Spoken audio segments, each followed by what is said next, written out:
Нужно перестать оправдывать преступления несовершеннолетием. Так в интервью Евроньюз прокомментировал произошедшее во вторник убийство работника школы во Франции Максима Реперт, вице-президент Национального профсоюза образования.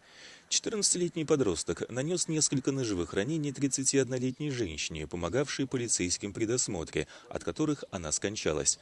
Реперт заявил, что подростки в этом возрасте осознают, что делают, и должны нести полную ответственность.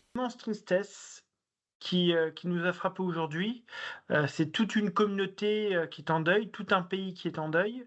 Et puis, au-delà de la tristesse, de l'indignation, de la colère, parce que malheureusement, ce n'est pas la première fois que le sang coule dans une école.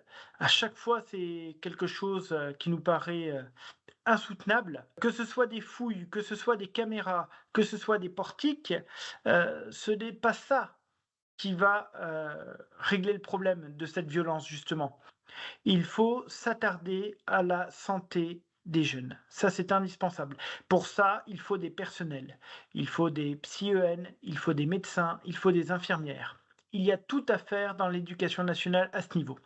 Ensuite, le deuxième aspect qui nous semble indispensable à traiter, c'est celui de l'éducation.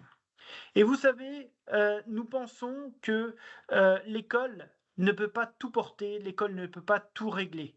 La première cellule d'apprentissage d'un enfant, ce n'est pas l'école, c'est la famille. Nous demandons simplement à ce que l'on puisse vraiment responsabiliser les familles, responsabiliser les parents, aider les parents qui sont dépassés, responsabiliser aussi les jeunes.